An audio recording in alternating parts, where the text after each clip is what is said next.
Bora, vamos nessa, você que está do outro lado aí, bem-vindo e bem-vinda em qualquer lugar desse planeta Terra, afinal de contas, o digital, né? Ele chega para você onde você estiver. O Bahia Notícias, obrigado aí ao Sem Cortes, ao nosso querido Igor aqui no áudio e na técnica, os nossos apoiadores aí, o pessoal do Mais Cabelo, que é uma clínica de terapia e transplante capilar. Agradecer a Ernest Neto, do Grupo Supreme, que é home care, e também ele participa também de eventos. Você pode contratar aí, as ambulâncias são moderníssimas, tem UTI inclusive, e Dr. Ivan com a sua clínica, o NUB, que é o Núcleo de Urologia da Bahia. Hoje, esse assunto faz parte do seu dia a dia, né? Afinal de contas, você no final de semana vai tomar vai almoçar fora, jantar fora, no dia a dia, comer, fazer o seu pedido, tá em casa, enfim. Estamos trazendo aqui ele que é o presidente da Abrazel, meu querido Leandro, Associação de Bares e Restaurantes, e também trouxe o arquiteto, nosso querido Alberto, que vai falar aí do novo projeto da Abrazel. Léo, bem-vindo, tudo bem, cara? Tudo bem, Jeffrey, muito obrigado pelo convite, sempre bom estar com esses parceiros, esses amigos, né? Pessoas que amam a Abrazel, amam o segmento e que sempre nos dão a oportunidade de trazer uma palavra, trazer, né, essa imagem da Abrazel. Estamos aqui hoje para papear sobre muitos assuntos importantes e legais. Tem muitos assuntos legais. Alberto, bem-vindo, cara. Obrigado pelo convite. Você tem uma função importante aí na Abrazel e para esse novo projeto, né? Tenho sim, e me sinto agraciado por fazer parte dessa nova jornada agora da Abrazel, né? Muito legal. Meu querido Leandro, faz um balanço pra gente aí, cara. O setor já se recuperou da pandemia? Não, a gente faz uma pesquisa mensal na Abrazel desde o período da pandemia, né? Então a gente nota uma evolução, mas hoje a gente tem certeza absoluta, né, que não houve nenhuma grande ajuda por parte do poder público, seja, né, estadual, federal, municipal, algumas coisas muito pontuais, mas a ajuda de verdade não existiu e o endividamento do segmento desde a pandemia não teve como recuperar, né? Você não recupera ali 6 meses praticamente sem operar, operando com muita restrição, onde você, né, ficou proibido de trabalhar, obviamente, por motivos de saúde, mas você tinha as suas obrigações mantidas, você tinha que pagar o aluguel, energia, né, água, pagar os colaboradores, quando não estavam afastados por uma grande medida que a Abrazel conseguiu junto ao governo federal, né, que foi aquela medida provisória que, né, bancava durante um período ali os salários, ou de maneira total para quem ficaria afastado da operação, ou de maneira parcial para quem estava trabalhando um pouco, né?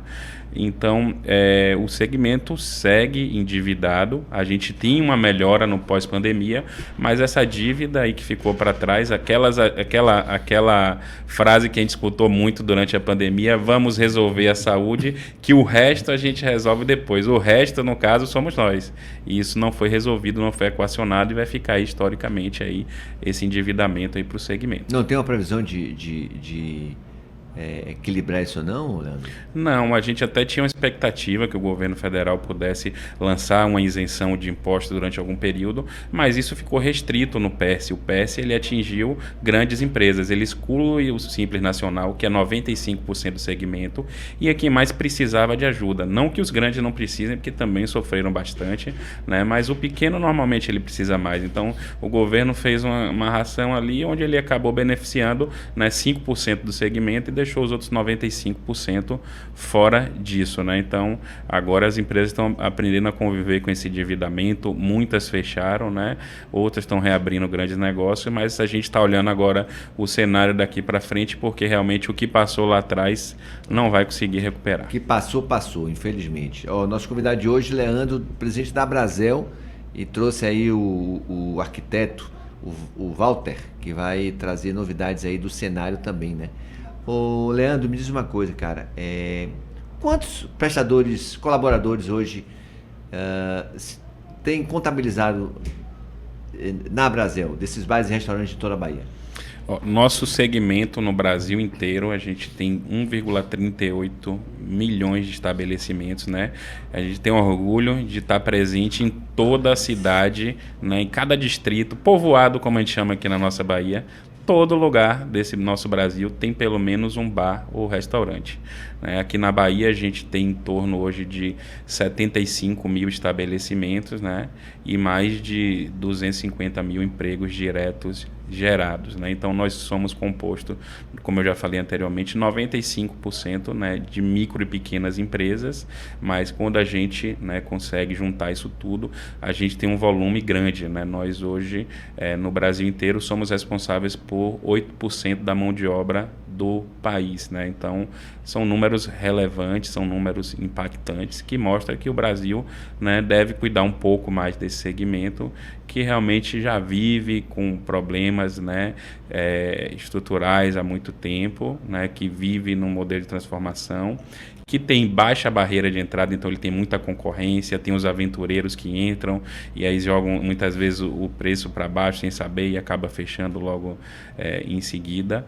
É um desafio muito grande e uma das, né, menores margens médias, né? Tem gente que tá bem, está ganhando bem, graças a Deus, mas quando você pega essa margem média de lucratividade do segmento, ela é muito menor do que em outros negócios.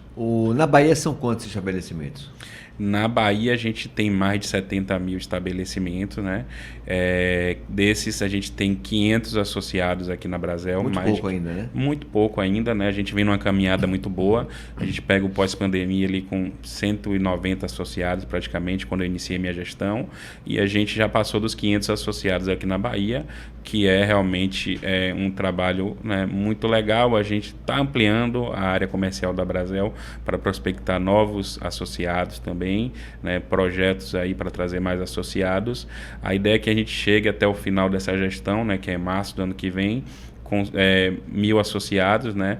E a gente também, né, precisa mostrar para todo mundo que, né, a Brasel ela é muito bem estruturada. A gente não está conseguindo esses números, né, porque eu acordei hoje, tive uma ideia tal e vou colocar isso em prática, não. Né? A Brasel realmente ela tem um planejamento estratégico a nível nacional.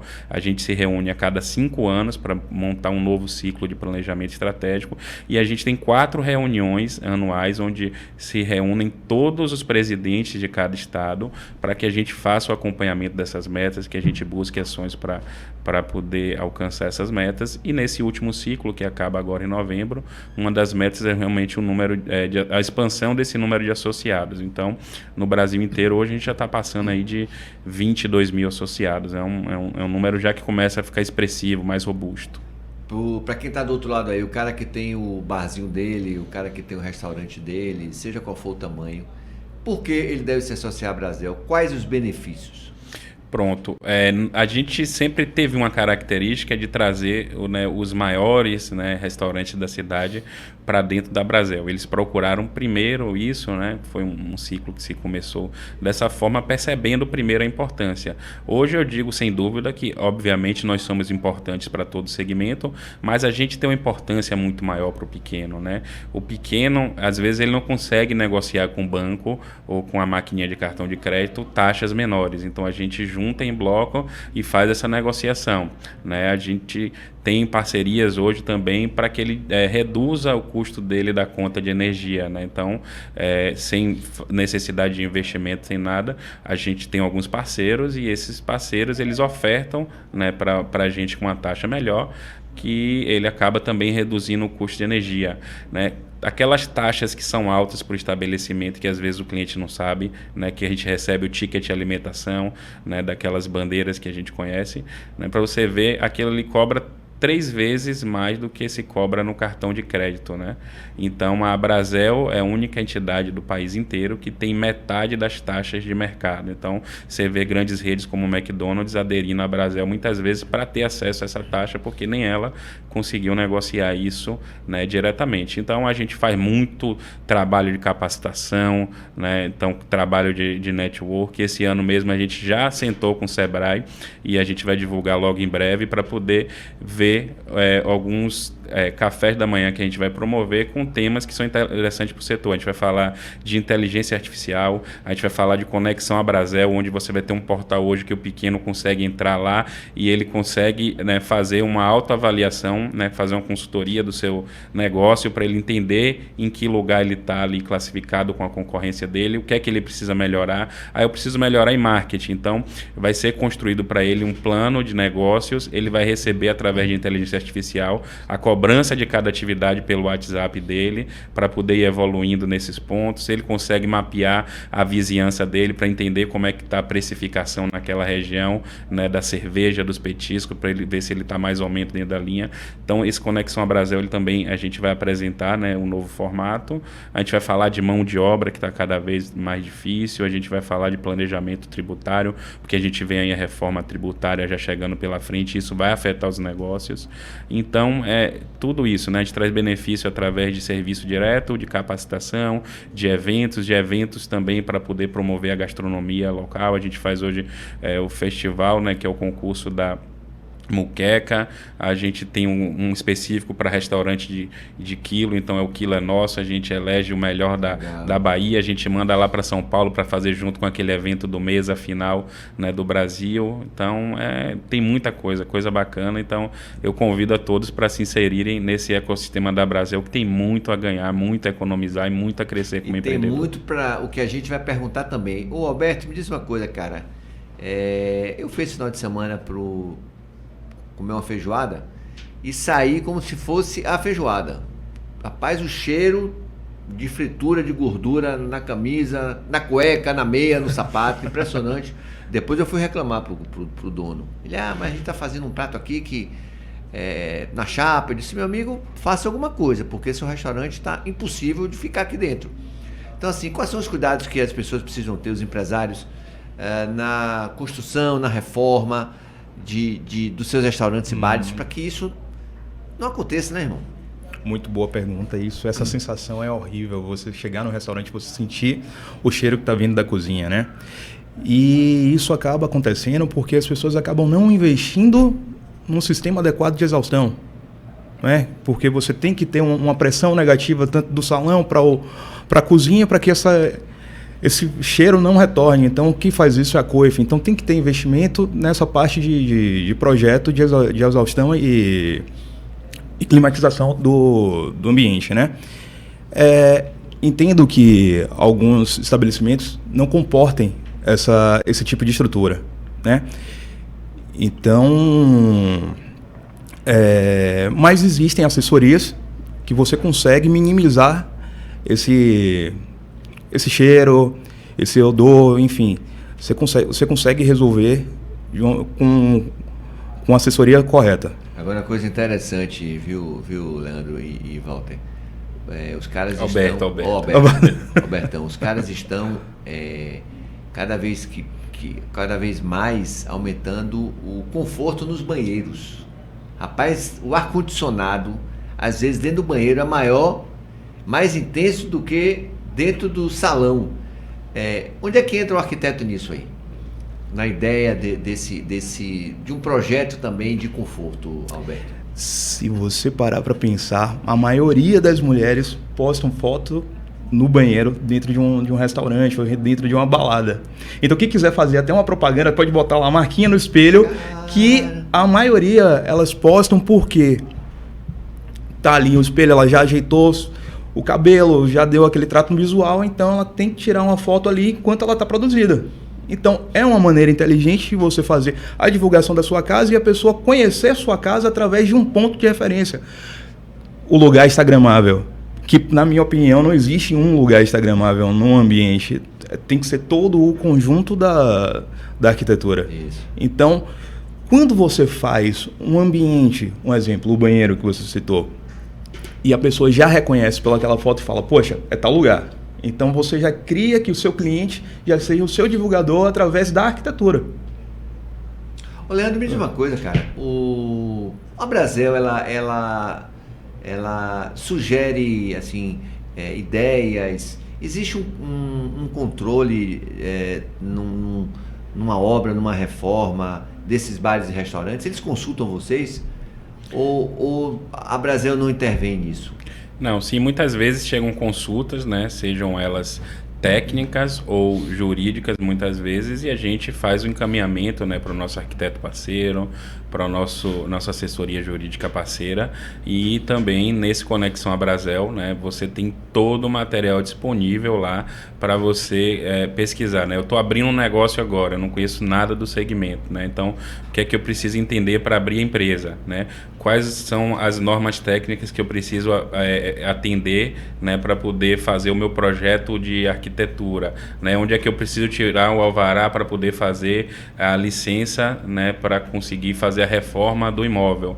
Então, tudo isso acessando lá o Conexão à Brasel, né? Você vai fazer um cadastro, você vai ter disponível, né? E mesmo assim, para o associado que olhou lá e ainda assim ficou com dúvida, a gente tem, né, esses parceiros, como o escritório parceiro aqui, né, do Alberto Sena Arquitetura, que eles estão disponibilizando o tempo deles para tirar dúvidas genéricas e pontuais, e quando também quiserem contratar esse serviço dos parceiros, eles têm uma condição especial para os nossos associados. O ideal é que a gente consiga atender, né, todas essas demandas que tem. A gente teve um verão longo, né?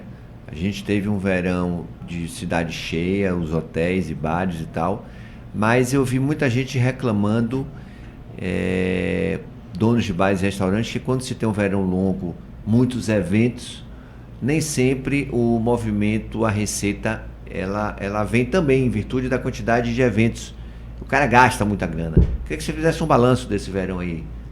Realmente a gente tem um segmento muito também heterogêneo, né? Então a gente tem restaurante que atende normalmente só escolas e escritórios comerciais, então se tem um verão as pessoas estão de férias e viajam e baixa o movimento, né? A gente tem alguns que são turísticos, outros um pouco misto, mas assim, se você for pegar os números do estado, o número da capital, a gente, né, teve o melhor verão aí desde o pós-pandemia.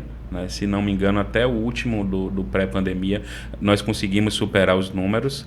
Obviamente que estão aquém quando a gente compara a outros países, por exemplo. Não pode, com todo respeito, né, a África do Sul, mas com a territorialidade que eles têm, eles receberem mais turistas do que o Brasil inteiro, né? Cancún, que a gente não está falando do México inteiro, Cancún recebe quase 3 vezes mais turistas do que o Brasil inteiro. Então a gente precisa realmente de uma política de Estado voltada para o turismo, e não uma política de partido, uma política ideológica que mude a cada tempo, uma política de Estado, onde a gente esqueça esse lado partidário, e isso aí a gente tem que reconhecer que aqui na Bahia está sendo muito bem conduzido, né?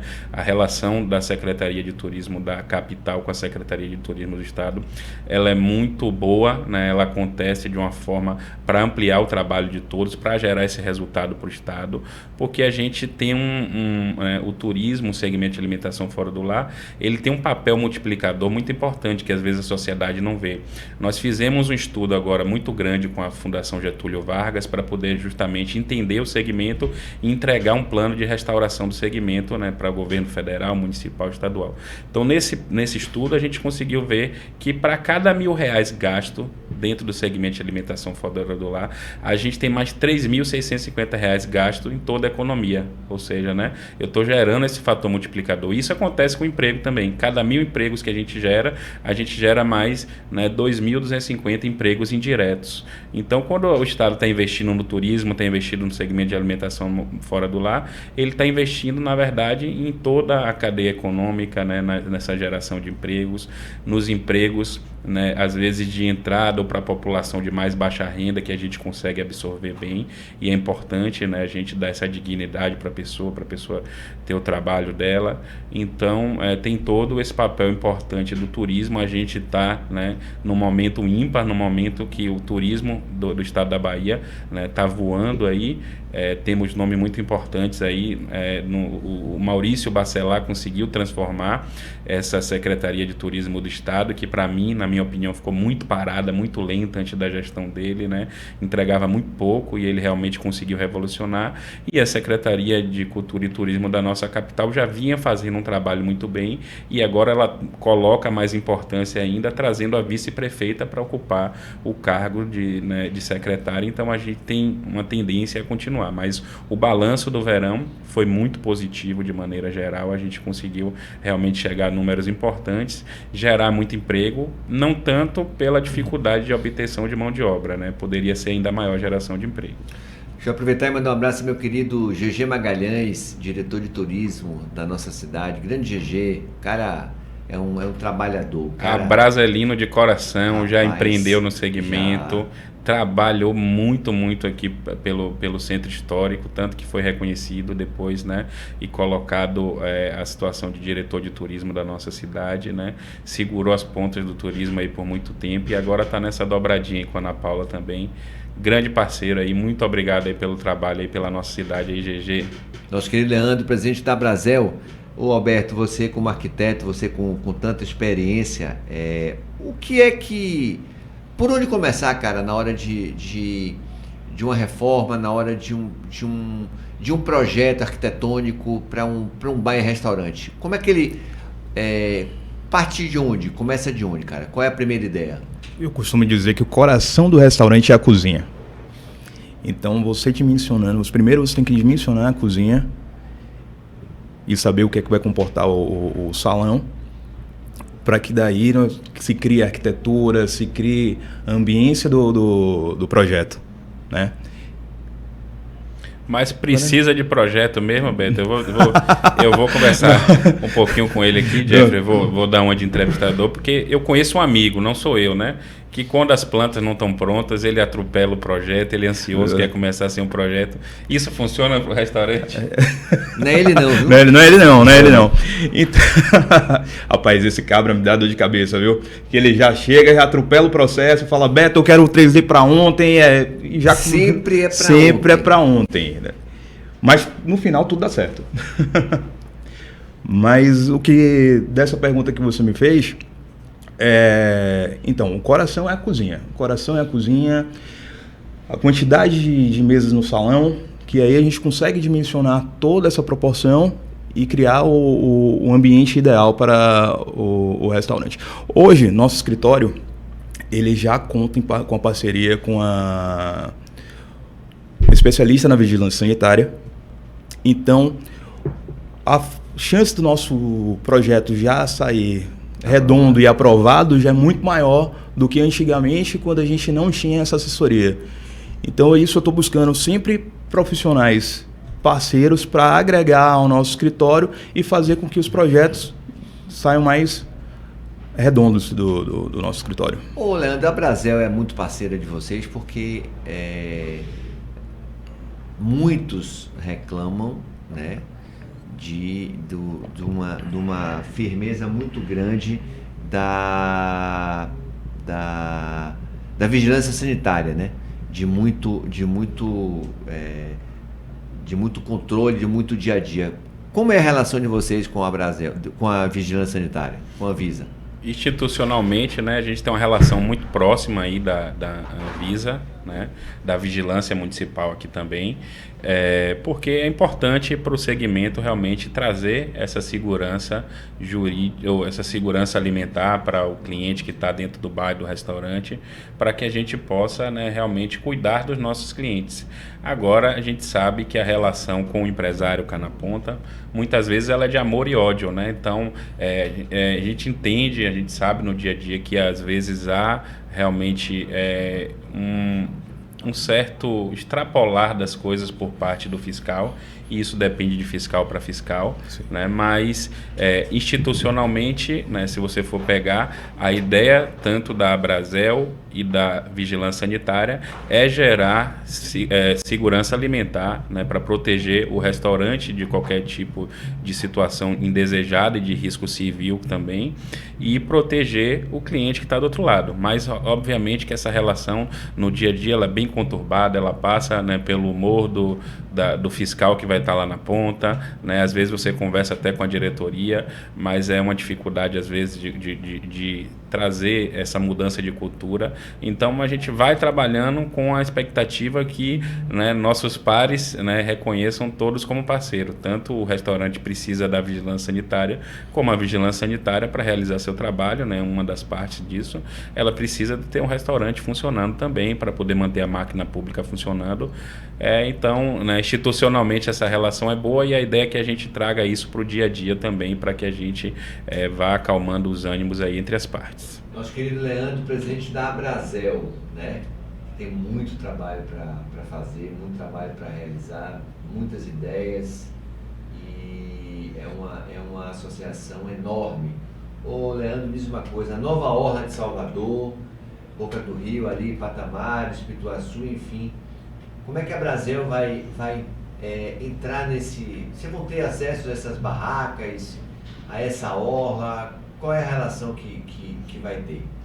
O pessoal que ganhou, a turma que ganhou a licitação, né, que é a Orla Rio, vai se passar a chamar Orla Brasil agora também, porque eles estão buscando essas parcerias em outras cidades, em Balneário, agora aqui em Salvador também, é quem vai fazer a gestão dessa orla, né? Então, o espaço ali foi licitado, eles ganharam a licitação, então a gestão não acontece pela Abrazel, nem é objeto, né, do trabalho da Abrazel, mas vai acontecer, né, em parceria com essa Orla Brasil, que é a antiga Orla Rio, e que fez um trabalho legal. Quem conhece a Orla ali do Rio de Janeiro, né, os quiosques ficaram bem administrados, a gente tem um bom serviço na praia hoje, e a gente está aqui para apoiar. A gente já foi procurado também pela diretoria da Orla Rio, da Orla Brasil, e a ideia é que a gente possa fazer essa aproximação, que a gente mostre também como é que é o funcionamento da nossa cidade, as características, as peculiaridades, para que eles sejam o mais assertivo possível, que eles possam também entender e gerar, né, uma condição contratual que seja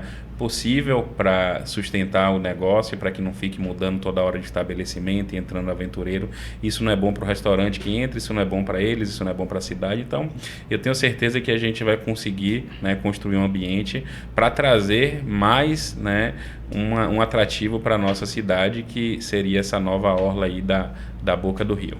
Agora eu posso dizer uma coisa para você, viu, cara? Você entrar no bar, no restaurante, comida salgada, pedido demorado, fila, cerveja quente, né? É brincadeira. São os vilões do dia a dia, Leandro? Justamente. São as queixas maiores? Justamente. A gente que está na operação, né? Eu estou como presidente da Abrazel também, mas estou na operação de 2 bares hoje também, né, no meu dia a dia ali, e a gente sabe que essas coisas não podem acontecer, né? Então, até Alberto estava falando, para que isso não aconteça, você tem que ter um planejamento inicial, né? Então, eu convido mais uma vez ao empresário, né, que quer começar, procurar a Abrazel, entrar no Conexão Abrazel para poder ter informação, porque se você, né, como o Alberto disse, o empresário ele quer mais mesa, porque ele quer vender, mas se a cozinha fica pequena como o empresário quer, ela não comporta atender aquela quantidade de mesa. Então, por mais funcionário que você bote ali dentro, você não consegue dar conta do fluxo, então você precisa ter esse planejamento prévio. Se você vai construir um forno a lenha e você bota lá, não achou espaço, depois bota a sua cervejeira do lado do forno a lenha, toda vez que você abrir vai receber um calor gigantesco e vai estar. Então, né, esse planejamento do negócio, esse planejamento prévio, essa fase de planejamento, ela é muito importante. Comecei o negócio, não deu para fazer, fiz do jeito que estava, o negócio está indo bem, vai crescer, mas eu preciso ajustar. Também procura a Abrazel, que a gente tem muita capacitação, muito parceiro para ofertar, para poder, né, a gente conseguir sanar esses problemas do dia a dia, porque o cliente quer chegar lá no bar, ele quer a comida dele rápida, ele quer, né, tá tudo bem feitinho, uma cerveja gelada como ele merece, porque ninguém sai de casa para poder se estressar, mais sim. Posso dar minha opinião aqui como... E aí, Alberto? Posso dar minha opinião aqui como consumidor? O cliente, ele pode até deixar para lá o pedido errado, mas ele não suporta esperar. Então, se você tem uma logística, uma dinâmica do restaurante que faça com que o pedido saia naquele tempo ideal ali, ele sai satisfeito. Pode vir um pouquinho salgada, pode vir errado, pode vir trocado, mas se saiu no tempo que ele está esperando, tá tranquilo. Qual o tempo hoje médio de um pedido? Isso vai variar para o tipo de culinária, né? Para coisas, por exemplo, mais simples, né? Você tem um bar que é só petisco e a fritura vai rapidinho. Agora, se você tem uma gastronomia mais rebuscada, aí vai demorar um pouco mais. Então, normalmente, o restaurante também precisa pensar nisso. Se eu só sirvo petisco, o cliente quer esperar ali 10 minutos, né? Se eu vou servir um prato mais refinado, né, eu tenho que induzir ele a pedir uma entrada antes, mais simples, que eu entrego na mesa e ele depois vai chegando na entrada. Eu tento já tirar o pedido todo para poder trazer. E também, né, é importante que o restaurante, eu digo sempre assim, procure tentar tirar o pedido do cliente antes. E não é por pressa de vender, não. É porque o cliente está aqui, né, ele está para se divertir, ele chegou no restaurante. Se ele ficar batendo papo 30 minutos com o colega dele, com um amigo ali, e não fizer o pedido, na hora que ele for fazer o pedido, ele já está contando esses 30 minutos para trás, no inconsciente dele, né? Então você fica ali, demorou 15 minutos, na cabeça dele já demorou 45, porque os 30 para trás ele estava ali conversando e ele não vai se dar conta disso. Quase sempre o garçom não diz a verdade com relação ao tempo. Aí eu acho que é falta de capacitação do empresário também, para ele poder treinar a equipe dele. Eu acho que o mais importante de tudo em qualquer relação é a honestidade, né? Seja uma relação comercial, seja uma relação, né, familiar e tudo. Então essa honestidade ela precisa acontecer, né? Eu passei por isso recentemente, né? A gente teve o show de Caetano e Bethânia, o primeiro, né? Então o show acabou 11h30 da noite, o horário que eu funciono no meu bar é até 1h que eu passo o cardápio. Então esse horário já está meio morto. E a gente não tem show que a gente recebe normalmente um pós-show, né? Chega 2-3 meses no final.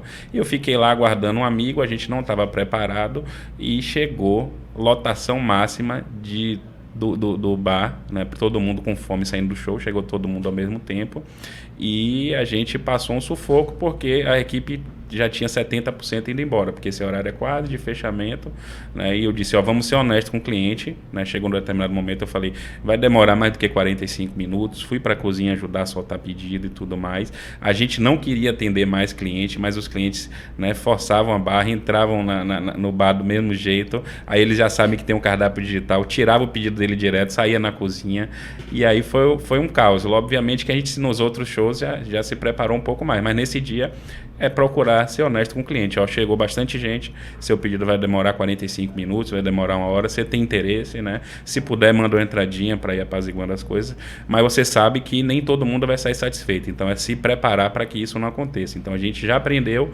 e agora nos outros shows a gente está sempre deixando já uma questão em stand-by para poder atender. Já tive mais 2 shows e a gente conseguiu atender tudo tranquilamente. Por que cardápio digital e não papel? Aí tem muitas coisas, né? Eu sei que ficou muito na moda se falar sobre mal do cardápio digital, né? Mas também depende da experiência que você pode proporcionar para o cliente. Se é um cardápio digital que você só vai abrir o PDF aqui, ele é um saco mesmo para você olhar.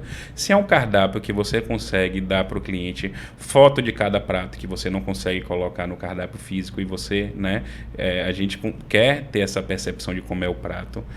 Se você consegue dar o detalhamento de cada ingrediente, se você consegue também proporcionar para o cliente um autoatendimento, o bar está cheio aqui agora, eu não estou conseguindo achar um garçom, eu do meu celular consigo tirar o pedido, já vai sair meu drink lá no bar, já vai sair minha comida lá na cozinha, vai adiantar, aí você gera uma experiência legal para o cliente, né? Então, a dificuldade de contratação de mão de obra também, ela acaba colocando a gente dentro desse mundo do cardápio digital, porque realmente você diminui a necessidade de atendimento. Você pega a sua equipe, que ela está limitada, porque você não acha gente para colocar mais para trabalhar, e aí você foca no que é mais importante, pegar o pedido, levar para o cliente, né, receber o cliente bem, e muitas vezes o pedido, né, tá na palma da mão dele, o garçom está na palma da mão dele, e ele consegue já fazer esse pedido e despachar. Pois é, pessoal, estivemos aqui hoje no programa Sem Cortes, toda terça, viu? Tem alguns dias, algumas semanas que a gente tem um dia diferente, né, não, meu querido Igor? É o improviso, é o Sem Cortes, atuando, trazendo informações e muitos convidados legais, conversando aqui hoje com o Leandro, presidente da Abrazel, Associação de Bares e Restaurantes da Bahia, Brasil, mas ele é Bahia, e com o Alberto também, arquiteto, parceria com a Abrazel. Meu querido Léo, um abraço para você, obrigado. Redes sociais, cara? Vocês podem acompanhar tudo aí para entender como é que a Abrazel funciona, né? Dentro do @AbrazelBahia, e também tem o @Abrazel_, que é o perfil nacional. Tem muita informação para o empreendedor, né? A gente depois fala um pouco mais também sobre a sede nova. A gente vai ter sala de podcast lá, e já fica o convite para que o podcast inicial dessa sala seja feito com o nosso parceiro, nosso amigo Jeffrey. Fechou. Bateu o martelo. Seu bar, seu restaurante fica onde? Eu tenho o Guapo lá no Jardim Brasil, na Barra, que é um bar de comida mexicana, que a gente já tem 13 anos de estrada aí, né? E agora estou entrando aqui também no projeto com os amigos aqui no DOC, aqui na Pituba também, que a gente vai dar uma repaginada na casa, também já são 18 anos de história. Massa. Querido Alberto, um abraço para você. Muito obrigado. As redes sociais aí da sua empresa de arquitetura. Asa Mais. Lá vocês vão encontrar projetos bacanas. Qualquer coisa pode entrar em contato via WhatsApp, lá tem o nosso contato, né? Estou também nesse projeto aí com o Léo do DOC, né? Tá vindo um projeto bem bacana aí. E como eu te disse... E a nova sede da Brasel. E a nova sede da Brasel na Cezinha, exatamente. Que bom. A nova loja ou a nova sede vão ter cursos, as pessoas vão poder cozinhar lá na hora, como é que é? Sim, um espaço multiuso ali para associado, para parceiro, para todo mundo. Vão ter 2 cozinhas, tanto para evento como para treinamento, para o associado que quer gravar vídeo para rede social. As salas multiuso para quem não tem escritório, trabalhar no dia a dia, marcar reunião, a gente fazer evento também. A sala de podcast que você vai inaugurar lá conosco. Então os parceiros vão estar lá fazendo um verdadeiro showroom, trazendo equipamento de cozinha. Então se você quiser olhar uma fritadeira nova, você não precisa mais na fábrica do cara lá em Simões Filho, você vai olhar lá, uma máquina de lavar, nunca tive a máquina de lavar louça, como é que funciona? Vai lá, você vai entender a operação, marca com o parceiro lá para poder negociar. Então, a gente quer trazer mais movimento lá para nossa querida Ceazinha. Que legal. E aí, Robertão, rede social? Asa Mais Arquitetura. Asa Mais Arquitetura. Pessoal, um abraço para você que está do outro lado aí. Foi mais uma edição do nosso Sem Cortes, o seu Sem Cortes aqui, semanalmente no Bahia Notícias. Meu querido Igor, um abraço para você, querido. Mais uma vez, muito obrigado, viu? Parceirão e os nossos apoiadores, a Brasel, o NUB, que é o Núcleo de Urologia da Bahia, a Clínica Mais Cabelo, Tratamento Capilar e Transplante, e o Grupo Supreme, que é Home Care e Eventos. Tudo na cabeça, amigo. Pessoal, tchau pra vocês. Tudo bom. Um abraço.